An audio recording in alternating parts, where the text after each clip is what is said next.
Good morning. Hey, what's going on? Wow. Guess what, everybody? I know what's up. It is time for some Car Guy Coffee. This is Lou Ramirez, the Car Guy. This is Fred Lenar's Subprime Hero. And we are brewing solutions with a very special guest that is just coming to join together with us to illuminate a light into this business that just can't be stopped. We are brewing solutions, and we are excited to have David Villa inside of the cafe with us today to do something smart. Help your brothers out. Help your sisters out. Tag a car guy. Tag a car gal. And get some people up in here watching this. Share this around while you watch this intro, and we get stretched and ready to forget, focus, fly, get excited. And do some conversations over a cup of coffee. It's time. Let's fly. Let's brew.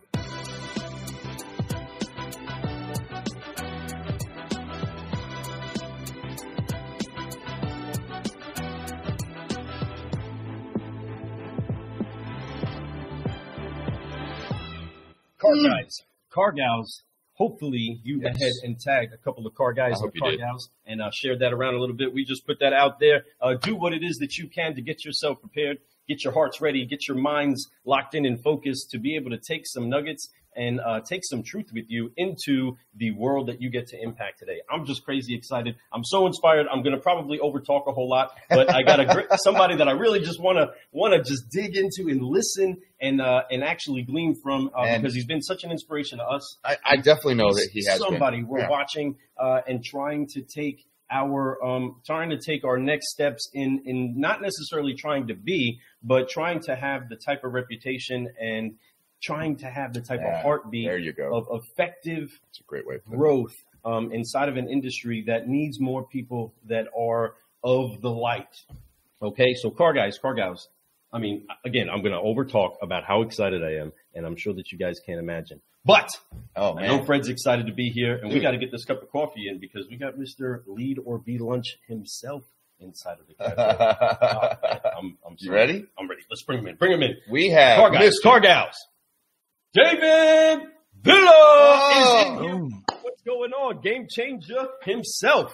What's up, guys? Man, I'll tell you what, man, your intro made me dance. I was sitting there just going along with it, and I'm like, that's really, I love that, man. We enjoy that intro. We love it. It gets us pumped up. And that video, we don't even have to watch the video. Just hearing that sound gets Lou and I just so energized to do these interviews. And we're so excited to have you here, David. Thank you so much. So excited. It's my honor, man. Somebody that I think is a pretty smart guy that we can all agree with, Albert Einstein. This is one of my favorite quotes from Albert Einstein. Is that the athletes of God are dancers, or dancers are the athletes of God. I love that. I'm such a dancer at heart, and I enjoy that type of smart people talk. That it's just simple as enjoy yourself, dance, keep smiling, have a good time. That is a culture that we're trying to definitely breed. And man, we just want to caffeinate everybody's culture. Welcome to the cafe, David. Welcome. Well, thank you, man. Thank you. I'm about to have a Starbucks delivered right here on the desk in a couple of minutes. I can't wait. So absolutely. I want one of those. I want something from you guys, man. If you send me something, I don't know if you guys had mugs or whatever you got. I want to put one on I collect them. I got a whole shelf of like hundreds of mugs. I want to put one up there, but I was watching that. I said, that's really cool. That's swag is on its way to you. The swag is definitely on its way to you. Nice. For sure. You know, let us know. We'd love to send. We'll send that out. We'll get your address after this is all done. Oh yeah, forgive, focus, fly. Of course. You know. Speaking of that, we're going to do something that we believe is the ultimate formula to making sure that we can keep growing, and that's to apply the 3 F's in our life. Because we've been forgiven, we should forgive.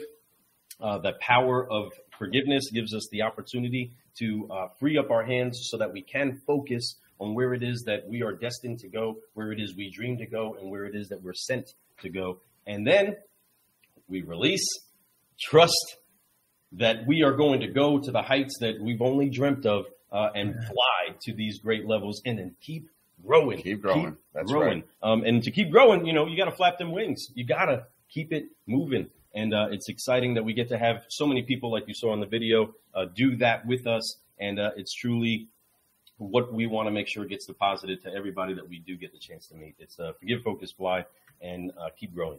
So we appreciate you for joining us. But let's get ready to do that. Car guys and car gals all over the place. Go ahead and put your hands on the shoulders one time.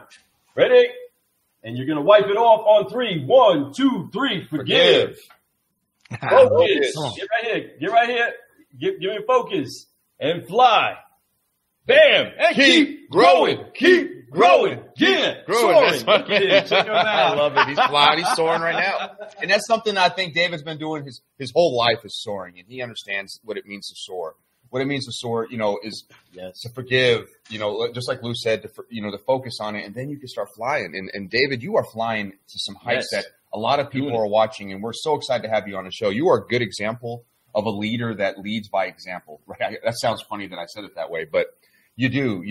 I see what you're doing. I see how much your team loves you. I see how much your guests love you, and all the people that you keep bringing in. You got people like Glenn Lundy coming into your show. I mean, I've seen people that we've had. Justin Jarrett came out to your studio, did a show there about a year or so ago. And I love Justin. He's a great young man. He's a great rising star in the car business as a general manager. But that's just like a couple people. I mean, you can name one after another. And what all you've done with all those people is just bring light to them. You brought more light to them. You helped share that light, which in turn made your internal light get bigger. And I absolutely love what you're doing. I'm excited to have you here. We're going to ask you these 5 questions. And these 5 questions, we're going to get to know you a little bit more. I want to hear about your backstory. I want to hear about how you got to where you're at. Even if it's something that people hopefully it's something that no one's ever heard bufore. We'll find out here in a little bit. Hope we get an exclusive. Yeah, maybe a little bit. I know that you've been on a few things, but the first question I like to ask everybody, David, is their purpose and their why. What drives them and what motivates them? Because like Simon Sinek said during his TED Talk, he said it all starts with the why, and I think it is true. So, what is your why? What is your purpose? Yeah, thank you guys for having me on, man. It's an honor. So my purpose. I mean, I'm a man of faith. I'm a person of faith, and I don't say that. I say that with humility and gratefulness because so my why is, to please my Lord and Savior, Jesus Christ, to be an example, that he's called me to be. And so I think, so with that though, so it's not enough to just say that. If he's my why, what's his why? His why is to touch people, right? And so if that's my why, then I've got to take on his. And so my why extended to this earth is first, I think, in the order of after God, family, as a person who's been married 27 years, has 3 beautiful children who are grown, and one's married and I have a first granddaughter and who's 11 months to yesterday, and then one who's engaged, and then my son. And just so my why is them, and then my people that work here. And then just trying to touch, as many people with the gospel, bringing this message of Christ, bringing a message of faith into marketplace, into what I do. So my why is to see people reach their full potential. That's huge. To be so committed to that on a daily basis inside of this industry that has been crying out for something real, crying out for something genuine, especially the employees that get brought in early, right? These are such impressionable people at different times of their life, right? And what it is that they see of people that make great money, that sell a bunch of cars or solve a lot of problems, whichever way it is, they're looking for more than that. What does your marriage look like? What does your relationship with your kids look like? I can't spend enough time talking of the way that I would actually hear people verbalize that they're going on into their evening to neglect their family and to neglect their wife. And it was almost like a trophy to see how many divorces people had. You know what I mean? I saw that in the military, in certain of the job types, right?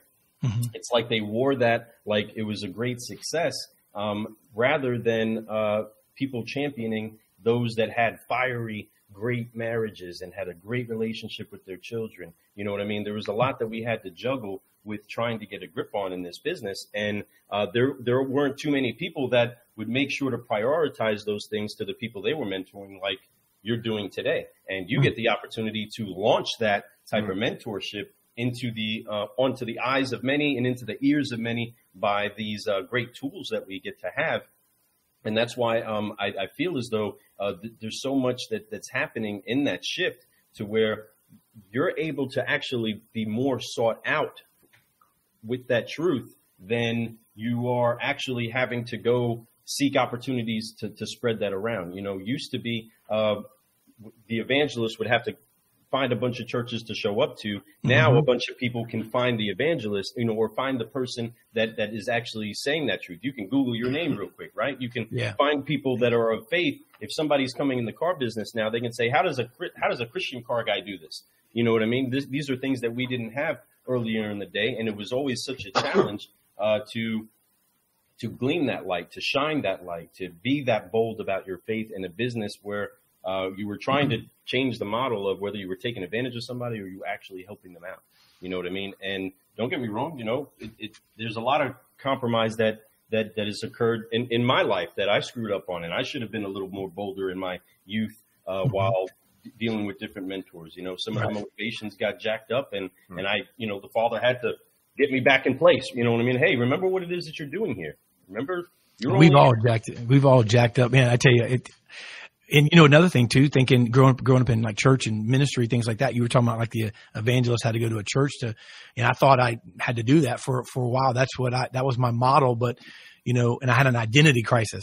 You know what I mean? Like what am I supposed to do here? I have this, I'm not, I feel like I'm called to talk to people about God, but it's not cutting. I'm not making any money. Not that you did it for money, but I'm traveling around. We're broke when we first got married, busted, disgusted, small children. My wife's like, you need to do something, And so God was trying to get me to allow him to break the mold. And, so today talking to more people than I've ever talked to, and I still do a lot of stuff inside of church, but, I think there's a lot of people out there that have that identity crisis. Like, it's like, I have this call in my life. That means I've got to be in a church. No, 99% of ministry happens outside of the walls of a church on Sunday. Come on, say that. I love it. And that's exactly well put, because a lot of people, you're right. You do have to believe you have to be in the church to do those things. But no, you can send that message. You could be that message. You can be of faith. You can be a man that really cares, or a woman that cares about other people, and do it without being in a church. Matter of fact, it's most important because churches, most people only go twice a week, maybe Wednesday and Sunday, right? Yeah. So the rest of the week, you got to still put that out there. You still got to be a person of faith. You still have to share love, and you still have to bring the word. And I tell you, it's actually way more important, to do it every single day, and it's to do it in different ways. Whether you're doing it at your workplace, inside your family's home, with your friends and family, with people that you connect with. Now we're talking about the internet. We're talking about people that follow you, or maybe you follow them. It's always good to keep that good word out there. And the message is just, it's to be happy and to understand that faith, that good things are to come, that the challenges are there for us to learn from and to grow from. And once those challenges are over, you're going to have abundance of greatness, right? And he wants you to have abundance. He wants you to have all these things because you deserve it. But of course, faith without works, right, is dead. Yeah, absolutely. And that's the key. And but it's that in everything. And I think that obviously, if you live by that message, and you do put that and apply that to everything in life, amazing things happen, and I know Lou's a testament to it. I know I am. Obviously you are. There's a lot, and the whole world is, when you see it. Something, man, that you might have heard this, it was a churchism, growing up in ministry and things like that, and youth and what have you. But, a lot of people may have never heard this, and, but you may be, and just kind of hear this for a second, that you may be the only Jesus somebody sees, the only Bible someone reads. And I'm not saying we're Jesus, but he's physically not here. He left and said, hey, I'm going, and I'm going to, give you my spirit. I'm going to live in all men everywhere. The physical man, Jesus, was only in one small area of the world for 3 years of major ministry. So you may, and I may be the only, gospel that someone hears, so to speak. So I think that not only is powerful, man, because, our testimony is not just for us to say, man, this is, but it's for other people, and it could set people free, and people need to hear it. I can't tell you how many times people have reached out, don't even know who they are. I mean, people that follow on Facebook or whatever that, and I don't know most of those people personally. Their message, and I mean, I've had a chance to talk to people that message me at 1 o'clock, 2 o'clock in the morning, and want me to pray with them and talk to them, and they were, just all kinds of things. So, absolutely. Man, you don't ever discount your story, because people can't relate to someone. I don't want to talk to anybody that doesn't have a limp. You know what I mean? If you don't have a limp, if you're not walking around with a limp spiritually, you know what I'm saying? Like in life, don't even talk to me, man. I mean, look, if you got it all together, I can't relate to you. You know, I can't relate to you. That's right. Absolutely. I love that. It's well put. Yeah. That's so the car business, on the side of he's here to solve problems on the car guy side, right? So he has a heartbeat that says there's a problem with you, and I have a actual product that can suit that problem. But I also have a vehicle that'll help you get where you're actually going. And it's because of my connection to the one that has the keys, right? He has the keys to death, hell, and the grave. He has the keys to all the things that it is we're needing to see unlocked in our life. And ultimately, as long as we are with him, we're good. And you know what I mean? It's not necessarily him being with us. We know where we stand. Wherever he's at, it's where I am. And the thing that so many people get caught up and stuck in is that they think that a ministry has to be in the church. You're so right on that. You know, I'm so not wanting to settle for the thought that the only time you can talk about the Lord is when society says you have to. You know, they told so many people to take out of your business area conversations of religion and politics. And me personally, there is a strategic way to be a gentleman about speaking of your faith, right? Yeah, absolutely. But I also believe that people that are a mile wide and an inch deep don't want to have the conversations that are a mile deep, you know, and an inch wide. You know, that they're not as firmly grounded to where they have that certainty to engage in that conversation. So it's going to raise tension up. Right. And same thing with politics. The politics side gets into the mix, and usually the debate is over things that are falsehoods. The fight is over falsehoods. It's never what's actual, genuine, and tangible. Or what matters. It's never about what matters. Right. And that's where we find ourselves trying to make sure that no matter where it is that we are, we do what it is we're called to do. We actually show that light and love for the Father. And that love is always coming without judgment. That love is always coming without a finger of rebuke. That love is always coming to say, hey, whatever it is that you're carrying, I want to take you on. You know, I'm still the Father. You put your arms up to me. I'm coming for you. And letting people know that there could be that family relationship inside of your business life, inside of your relationship with your customer life, you know, and it all actually stems from having the altar left at your house, right? Obed-Edom, right?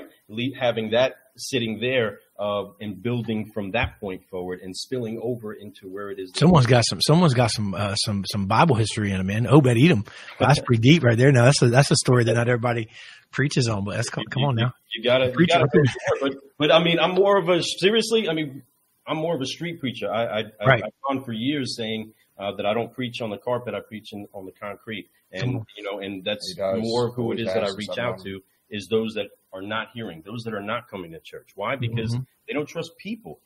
But you know something is something that, not to get deep, because I mean, it could be, you know, because I know you got, you know, people watching.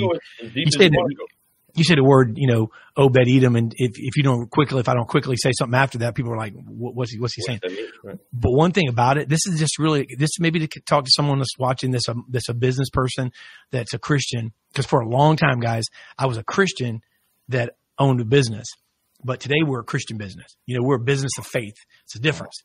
And, you know, and that doesn't mean that we, you know, interview someone and be like, you know, you gotta be saved to work here, you know, but I tell you what, you work here long enough, you're going to get saved probably. But the Obed-Edom thing, I think that to maybe the Christian business person that's watching going, man, how do I implement that just beyond me being a Christian? You know, no one said you got to bring a Bible out and, you know, hit somebody with the head with it.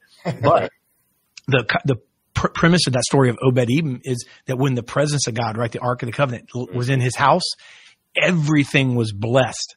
And then so much so that when David, right, the king, went to go get the Ark of the Covenant back from him, and he left, Obed-Edom went with it. Think about this for a second. He left his house. He left his house and his family, and he's like, "Listen, I don't want to live without the presence of God. We're leaving our house, and we're going to go with you." And that's so you put God in the middle of what you do, He'll blow your mind. The phones will ring, and people will come in, and I'm telling you. the favor of God is a big deal. So I think that when we learn how to tap into that and not be ashamed of it, man, you're talking about Solomon's story right there, right? People are trying to figure out what you're doing. You know, right, anyway. Right. And the boldness that comes from that. Again, a person properly identified does not have the battle of certainty. Yeah. When they know whose they are, when they know who loves them and who it is that their source of love comes from, you know, it's very easy to forgive, focus, and fly. You know what I mean? It's very easy to apply good business practices that take care of your customer. I do want to quote Proverbs. Proverbs 22:1 says, "A beautiful reputation is more desired than great riches, and to be esteemed by others is more honorable than to own immense investments." The word, I mean, very smart, guys. That's very smart words. That is definitely the word of God, and is making sure that you guys get it and understand that your reputation is what's going to help make the room for you. You trying to seek out, just the sale, just the completion of the transaction, just being transactional based is not going to be what builds your reputation. What builds your reputation is how you put relationships and prioritize those relationships. And we got the chance to talk on your show, and we spoke about the cornerstone. You know, if that cornerstone's not in place, other things are not going to line up. Just the rest of life is not going to come together. And it's a great honor to just blow wind into the sail and clap and amen. People like David that are here that are doing great things, not just for the car business, not just for your business, but for the kingdom. Okay, we may have a lot going on inside of the world, nation this and nation that, and people torn apart, but we're part of a kingdom, and Daddy's the king, and we get the chance to do great things because we've been empowered by him to do it. This is our world, folks. This is your world. You know, you put together the way that it is you're supposed to do it, and trust the Father to bring the rest, right? He brings the growth. But no, I'm so excited to have you in here. No, it really is. I'm super excited. I know Lou's pumped. You can tell. Lou's like all about this, and I'm very much so stoked. But Lou, you two, I mean, I could tell you, I've watched a lot of your stuff, David, and then I listened to Lou talk. You two are very similar-minded people. And don't get me wrong, we're all very similar-minded, but the way you implement what you do and the way he implements what he does, that's why I couldn't wait to have you on the show, because I knew that Lou was going to just have a blast, because this is exactly what we needed to have. This is exactly what the nation needs right now. I know we're going through so many different things over the last year. We're going through all these things, but people, have faith. Have faith. We need to have faith more than ever right now. Yeah. You know, they're trying to do, there's all kinds of reasons why people are trying to take this away and pull that away. But you know what? When you have faith, you know the good's coming. You know that the best is yet to come. And it is. Just keep working towards it and be faithful. I love your answer to our question to why. Yes. Having that first person, you brought God in immediately. You just said, boom, I do it for the glory, you know, and what I'm for his glory, I should say. Right. And you're absolutely right. And I know that about you. And I love that, because when you answer that way, I know it's true. There's just no doubt. That's exactly how I had a feeling it would come out. And I think that is a great way to start with your purpose. Right. And I think that's a really good way to segue into our second question. I know part two. So with that, being that that's where it is that you are in your faith and where it is that you're cornerstoned at, it brought you to the car business. David, what brought you to the car business to champion this message for the kingdom ultimately? Yeah. So, well, I mean, and I'll say this too, you know, just a little back. I mean, college dropout, and I can't even really call it a normal. Normally when someone says college dropout, they went like 2 years and dropped out. You know, I went like 2 months, you know, so I don't really know if I ever went too much, but, you know, barely not, I mean, and I'm pretty smart, you know, I think, you know, it got by the grace of God, but, you know, school wasn't my thing. And so I got married very young, had kids, and so I was thrown into, very quickly having to do something.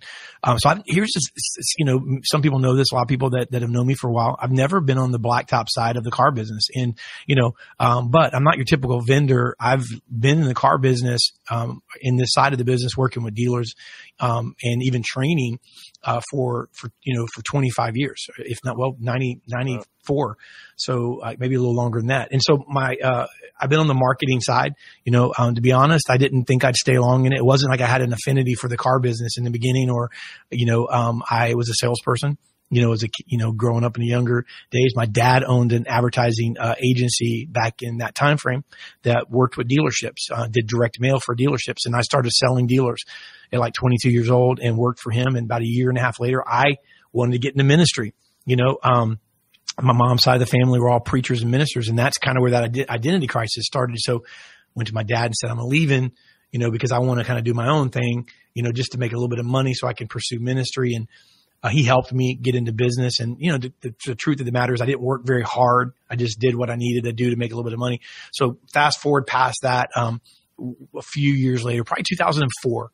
So it was, 16 years ago, I got serious about the business, and God really began to show me this is a ministry and what I called you to do. And now it took a long time for me to, probably until 2011 or 12 before I started really being not a Christian that owned a business, but a Christian business. And that's where really things started exploding in the last 8 years. But, so anyway, got into that business, just started, seeing, obviously the lack of just God in the business, a lot of hurting people, but really good people that I think, what reminds me of, guys?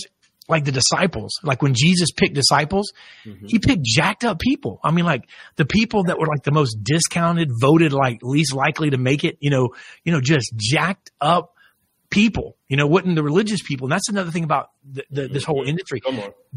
People like frown at people like Kanye, when he came out, a few months ago, the church was like, man, let me tell you something. God wants to use someone like that, because he scoffs at the religious, head, nose up in the air people. And the car business is full of people like that.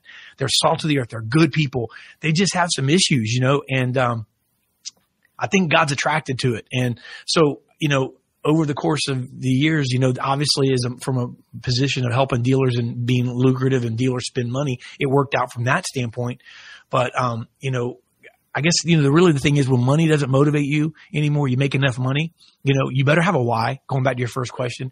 And I think this is a really good industry to take, to take your why, if you're a believer, and implement it into touching people's lives and seeing them change. Because let me tell you something, you get the people in the car business and get them saved and get radically, wanting to do something for God. Watch, it's all over. It's all over, man. So I got in the business that way.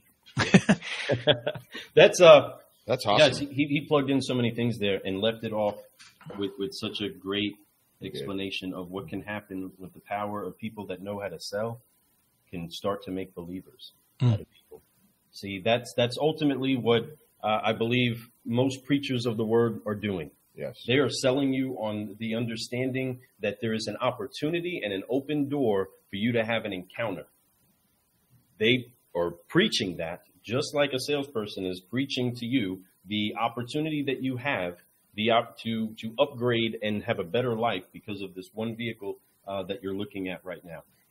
But you are, as the salesperson, designed to make a believer out of them in the truth that you're telling them, because you're coming from a place of true conviction that you've experienced that this is the better way for them. You're the trusted leader, the advisor, not a script reader or leader, right?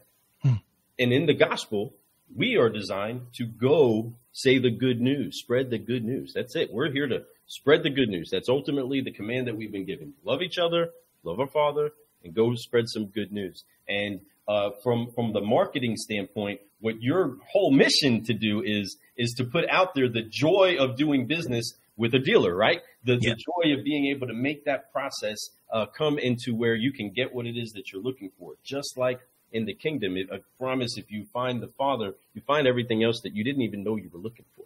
And once that happens, and once that faith connection occurs, that's it. You're sold for life, your family for life. And you're bringing that type of culture into the car business, which is key, that people understand that that's ultimately what we're doing. We're making believers. And when salespeople start looking at the world as, hey, we get the chance to make more believers out of people. Boom. Again, we're in such a time as this.